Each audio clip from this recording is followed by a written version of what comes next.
Do you know that one of the fundamental reasons why investors are not coming to Nigeria is because of security? Their security is not guaranteed. So why will you want to invest in a country where if something goes wrong to your investment, nobody will be held accountable? So one of our brothers in Nigeria who deals with electronics and gadgets reached out to me recently that his shop was bugled.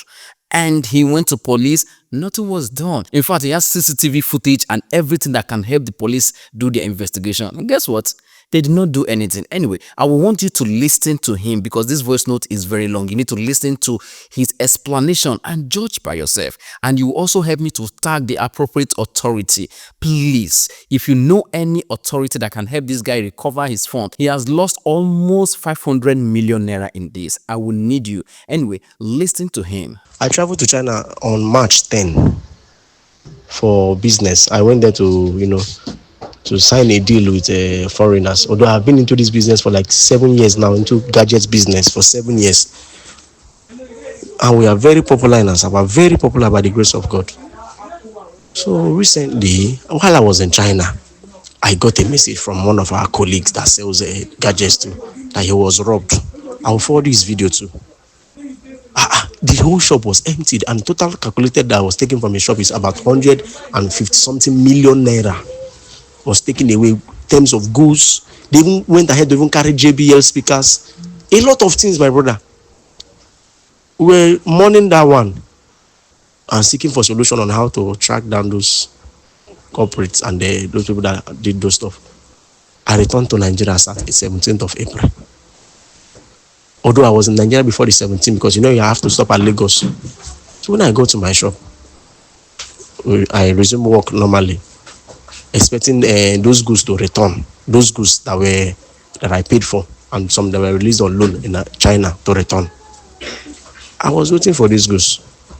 On the 22nd of April, we had a lot of customers. We sold where we closed our shop, locked our shop where. I was called as at 5:52 that the shop has been bugled. God, I nearly lost my life that day. Who called me was the security management, the woman that owns the security company that guides the plaza where my shop is. I could not bear the pain. That moment you were asking death to come, because the goods I was waiting for to come arrived 3 days before this robbery. So which means they were waiting for me to bring down that goods that I paid for in China. And the goods has arrived. These people packed everything. If you watch the video, you see that they emptied the safe. That safe contains about 500 and something pieces of phones. Some phones are worth 3.5 million. Some of them 16 Pro Max, 15 Pro Max. I was begging death to come. And they I don't know, God, I don't know how I was able to manage. I managed to survive this thing up till now. But the trauma is still there, and the money has to be paid back to the suppliers, because you can't. The business is business. I got to my shop and I met this same woman, and I asked her, where was your boys when they were robbing my shop? Because these people came, they were not carrying gun, because I watched the CCTV. They were not carrying gun, they just came with cutter and some hammer and other ones. So where were the boys? The security were just saying out of point. The woman was not organized. She was saying a lot of things, and she was the first person I met in the incident.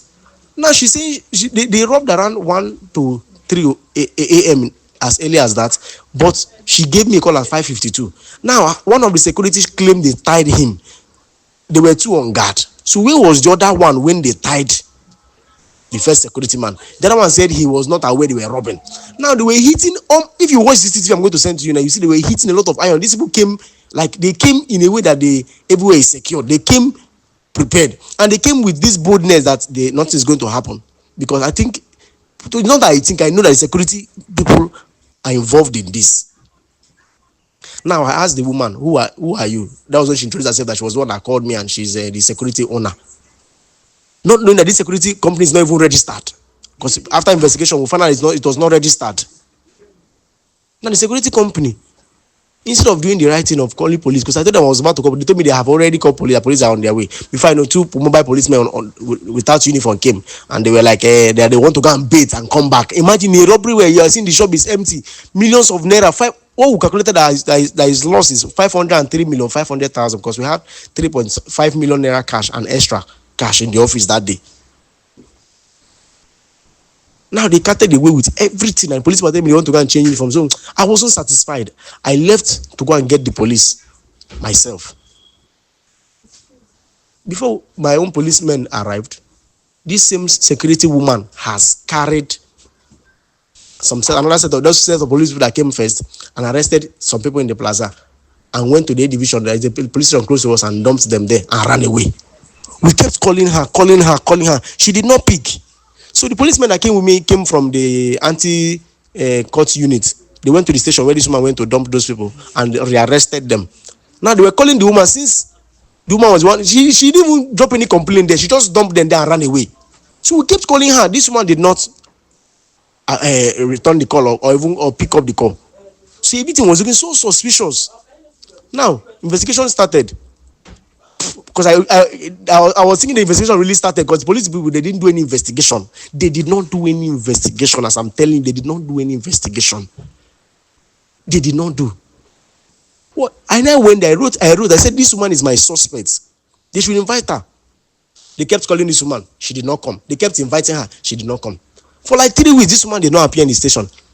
Because what I did was, the police people that came with me, I told them to arrest the security on guard because they are suspects. Because how can they tell me that they were hitting those irons and they were not aware?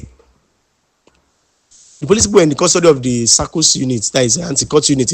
I took them to a far place at Ibuzo, another town from Asaba. This man appeared after 3 weeks with some mobile policemen and told me to my face that I don't have any evidence, that I will not do her anything. And in my front, the police made an attempt to release those suspects to her. Now I see to the police, this is the woman I told is my suspect.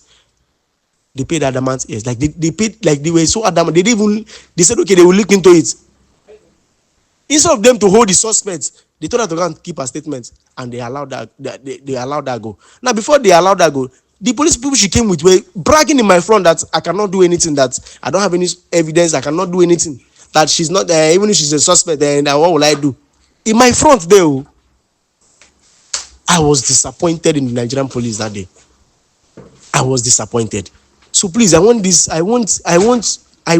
to really, because we are going through a lot in this company. We've lost a lot. I beg. Now, with this story now, if you are an investor, will you want to invest in Nigeria? Will you want to invest knowing fully well that if something go wrong and you go to the authority to help you recover or to investigate what happened and they will not help you? Will you want to invest? This is one reason, one fundamental reason why investors are running away. Nothing much. Because investors only invest where they are guaranteed their money or their investment will be protected. And where they are guaranteed that if anything should go wrong, there is hope to recover their funds. Anyway, please help me help this guy. Tag the appropriate authority. I've tagged the ones that I know. Please help me tag more. Tag the people that you know can help this guy recover his funds. Biko. Ejo. Anyway, now what I've said, you should enjoy your weekend, but I don't know. There's nothing to enjoy in this. It's a very sad one. Enjoy your weekend. Nigeria.